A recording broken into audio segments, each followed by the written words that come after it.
Hello everyone, I am Deepak Sawant. Welcome you to my channel Apollo Classes. और Apollo Classes की हमारी GSEB standard 10th board 2024 question series में भी आप सबका स्वागत है।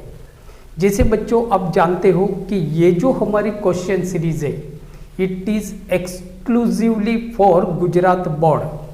मीन्स कि ये जो सीरीज़ है ये हमारे गुजरात बोर्ड GSEB के अकॉर्डिंग है।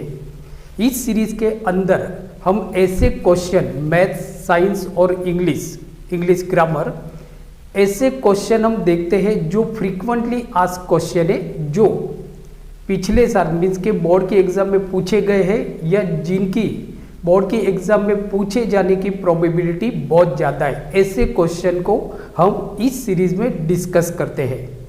तो आज हम देखते हैं इस सीरीज़ में स्टैंडर्ड 10th सब्जेक्ट है हमारा मैथ्स और चैप्टर है हमारा रियल नंबर।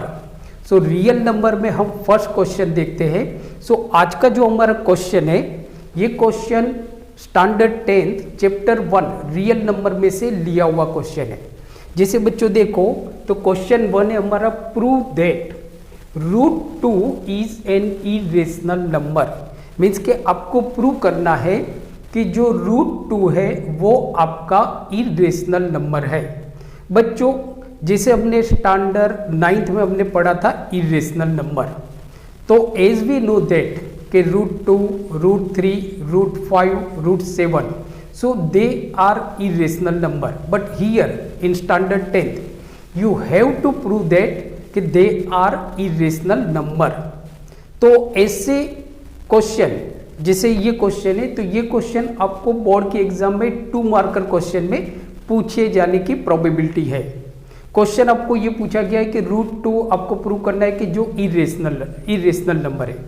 √2 की जगह पे आपको √3 भी आ सकता है, √5 भी आ सकता है, √7 भी आ सकता है, या तो प्रूव दैट √2 प्लस √5 या तो √2 minus √5 is an irrational number. ऐसे भी क्वेश्चन आ सकते हैं। वो क्वेश्चन भी हम देखेंगे आगे सीरीज में, जैसे जैसे हमारी सीरीज बढ़ेगी हम वो क्वेश्चन भी देखते जाएंगे।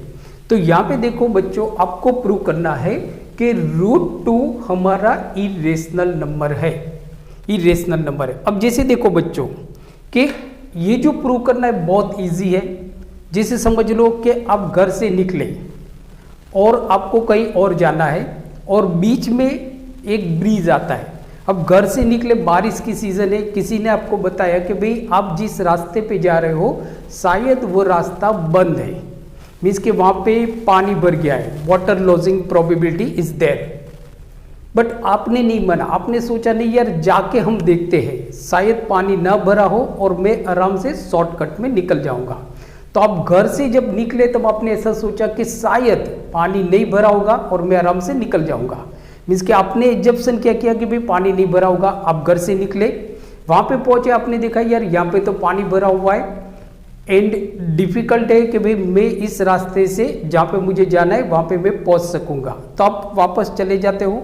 आप सोचते हो कि जब मैंने घर से निकला तब जो मैंने सोचा था वो तो गलत हो गया, रास्ता तो बंद ही है। बस यहाँ पे वही चीज़ आपको करना है। जैसे देखो बेटा कि यहाँ पे हमको ये प्रूव करना है कि √2 हमारा इरेशनल नंबर है, इरेशनल नंबर है। तो अब हम ऐसा सोचते हैं कि सपोज या तो we assume that √2 is a rational number. हम इसको रेशनल नंबर सोच के चलते हैं। तो आंसर हमारा क्या होगा कि आंसर में हम सबसे पहले लिखेंगे कि we assume that √2 is a rational number. ये हमारा रेशनल नंबर है। कैसा नंबर है बेटा? रेशनल नंबर, बराबर। तो अगर ये हमारा रेशनल नंबर है तो फिर हम √2 को a/b फॉर्म में लिख सकते हैं। क्योंकि बेटा जैसे आप जानते हो कि आपने लास्ट सेक्शन में मीन्स के स्टैंडर्ड 8 और स्टैंडर्ड 9 में आपने पढ़ा था, रेशनल नंबर वो होते हैं जिस नंबर को हम a/b फॉर्म में लिख सकते हैं। तो अगर हमारा √2 रेशनल नंबर है तो फिर हम इसको a/b फॉर्म में लिख सकते हैं। तो we assume that √2 is a rational number, therefore it can be written in the form a/b। so therefore क्या हो गया बेटा, therefore √2 is equal to a/b। तो जैसे मैंने अभी आपको बताया कि कोई भी नंबर जिसको हम a/b फॉर्म में लिख सकते हैं तो वो हमारा रेशनल नंबर है। तो यहाँ पे देखो, अगर √2 हमारा रेशनल नंबर है तो उसको हम a/b फॉर्म में लिख सकते हैं where a and b are co-primes। ये याद रखना है बेटा, a and b are co-primes।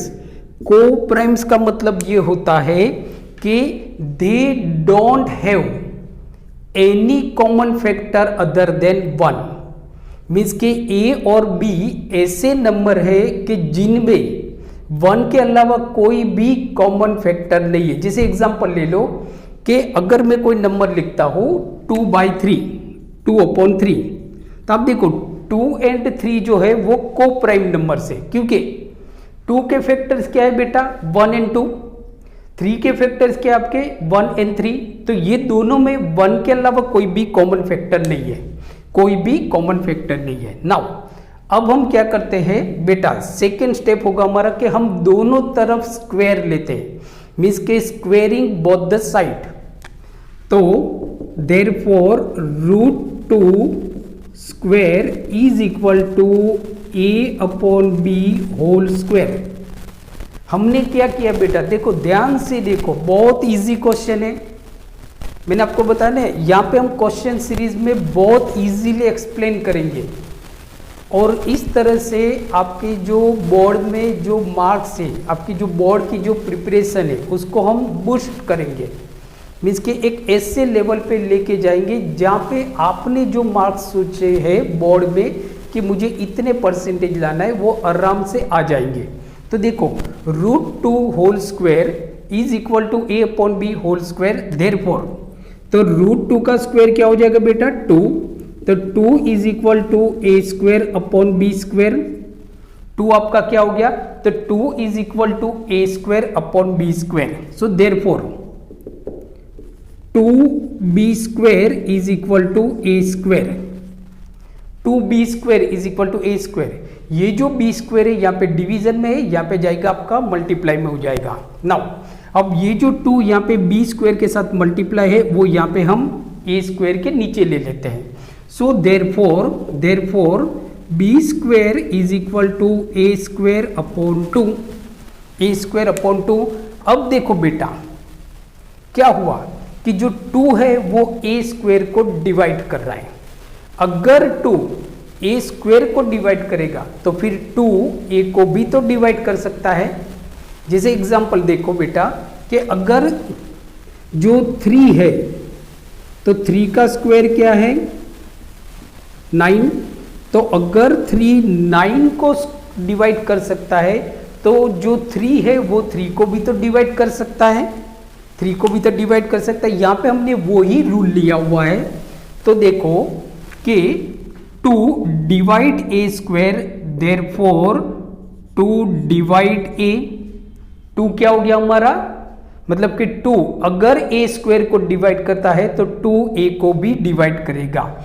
ये आ गया हमारा first result, this is first result. इसका मतलब क्या हो गया कि 2 is a factor of a, 2 जो है वो a का फैक्टर है। अब हम नेक्स्ट स्टेप पे जाते हैं, रिजल्ट 2 ऑब्टेन करते हैं। ये हमारा रिजल्ट 1 हो गया। अब हम क्या करते हैं बेटा कि a is equal to 2c, a is equal to 2c लेते हैं। अगर समझो कि मुझे प्रूव करना होता √5 तो फिर मैं यहाँ पे एज्यूम करता a is equal to 5c। याद रखना है बेटा, ये अगर मुझे प्रूव करना होता √3 तो मैं यहाँ पे लेता a is equal to 3c। अगर मुझे रूट 7 प्रूव करना होता तो मैं यहाँ पे लेता a is equal to 7c, ये याद रखना है। तो यहाँ पे हमने क्या लिया है, a is equal to 2c because we are going to prove that root 2। अब हम क्या करते हैं, दोनों तरफ स्क्वेयरिंग करते हैं, squaring both the side. So a square is equal to 4c square, 2 का स्क्वायर हो गया 4 और c का स्क्वायर होगा c स्क्वायर। अब देखो a square is equal to 4c but a square is equal to 2b square. a square क्या है हमारा, a square is equal to 4c square. अब a स्क्वायर की जगह पे मैं 2b स्क्वायर लिख लेता हूं। So therefore 2b square is equal to 4c square. यहां पे आपको लिख देना है because a square is equal to 2b square. तो देखो हमने क्या किया कि a स्क्वायर की जगह पे हमने 2b स्क्वायर लिख दिया। अब ये जो 2 यहाँ पे डिवाइड में है, सॉरी मल्टीप्लाई में, यहाँ पे जाएगा डिवाइड, मीन्स के 2 4 को डिवाइड करेगा। तो क्या हो जाएगा हमारा रिजल्ट हमको मिलेगा b square is equal to 2c square. क्या रिजल्ट मिलेगा, 2c स्क्वायर। अब देखो ये जो 2 है वो यहाँ पे मल्टीप्लाई में है, यहाँ पे जाएगा b स्क्वायर को डिवाइड करेगा। तो क्या हमारा रिजल्ट क्या होगा कि c square is equal to b square upon 2, b square upon 2। अब देखो बेटा क्या आ गया कि जो 2 है वो b स्क्वायर को डिवाइड कर रहा है। इसका मतलब ये हो गया कि 2b को भी तो डिवाइड करेगा, 2b को भी तो डिवाइड करेगा। तो हमारा जो आंसर हो जाएगा वो ये हो जाएगा कि देयरफॉर 2 डिवाइड b, ये आ गया हमारा सेकेंड रिजल्ट। मीन्स देखो बेटा ये हो गया कि जो 2 है वो b स्क्वायर को डिवाइड कर रहा है, तो इसका मतलब ये हो गया 2b को भी तो डिवाइड करेगा। If 2 divide b then 2 is a factor of b, तो 2 तो b का भी तो फैक्टर हो गया। तो देखो फ्रॉम रिजल्ट 1 में क्या है कि भाई 2 जो है वो a का फैक्टर है। रिजल्ट 2 में क्या आया कि भाई 2b का भी तो फैक्टर है, जबकि हमने तो ये सोचा था a और b में सिर्फ एक ही कॉमन फैक्टर है 1, एक ही कॉमन फैक्टर है 1। तो हम ऐसा बोल सकते हैं, आगे देखो तो हम ऐसा लिख सकते हैं यहाँ पे कि from result 1 and 2 we obtain 2 is a factor of a and b। Result 1 और रिजल्ट 2 से हमको क्या मिला कि हमको ये मिला कि जो 2 है वो a और b का फैक्टर है, a और b का फैक्टर है। सो ये हमारा जो कॉन्ट्राडिक्शन था, मीन्स कि हमने जो एज्यूम किया था उसका उल्टा निकला। So it contradict the fact that a and b don't have any common factor other than 1। ये तो उस चीज को झूठा साबित कर रहा है ना, कि हमने पहले ये बोला था कि भाई a और b में सिर्फ 1 ही कॉमन फैक्टर है, बट ये पूरी चीज हमारी उस चीज को झूठा साबित कर रहा है। तो it contradict the fact that a and b have no common factor other than 1। इनके बीच में 1 के अलावा कोई भी कॉमन फैक्टर नहीं है। सो हमारा जो सपोजिशन था, हमने जो सोचा था, सो अवर सपोजिशन वॉज रॉन्ग, मीन्स के अवर एजप्शन वॉज रॉन्ग। हमारा जो एजप्शन था वो रॉन्ग हो गया। और इस तरह से आप ऐसा बोल सकते हो कि √2 हमारा इरेशनल नंबर है। तो आपको लास्ट लाइन में बेटा क्या लिखना है कि from result 1 and 2 we obtain 2 is a factor of a and b. These contradict the fact that a and b don't have any common factor other than 1. So our assumption was wrong. So our assumption was wrong and root 2 is a irrational number. तो root 2 हमारा irrational number हो गया। तो आप इसका screenshot ले सकते हो बेटा। तो आज हमने देखा मैथ्स चैप्टर 1 रियल नंबर, उसमें हमने बहुत इंपॉर्टेंट क्वेश्चन देखा, question number 1। So I hope आज का वीडियो लेक्चर आपको अच्छा लगा होगा। तो अगर आज का वीडियो आपको अच्छा लगा तो प्लीज इसको लाइक कीजिए और अपने ज्यादा से ज्यादा फ्रेंड के साथ इसको शेयर कीजिए। अगर आप मेरी चैनल एपोलो क्लासेस पे नए हो तो please subscribe my channel Apollo classes और बेल आइकन को प्रेस करना मत भूलिए, जिससे जितने भी आगे आने वाले वीडियो लेक्चर है जो आपकी बोर्ड की 2024 की एग्जाम के लिए बहुत इंपॉर्टेंट है, वो सारे एक भी क्वेश्चन आप मिस न कर सको। तो please subscribe my channel Apollo classes. और अगले वीडियो लेक्चर में हम देखेंगे साइंस में चैप्टर 1 के अंदर क्वेश्चन नंबर 2 देखेंगे। चैप्टर 1 के अंदर क्वेश्चन नंबर 2 देखेंगे। तब तक पढ़ते रहिए और एपोलो सीबीएसई क्लासेस को देखते रहिए और अपना ख्याल रखिए। Thank you very much, take care.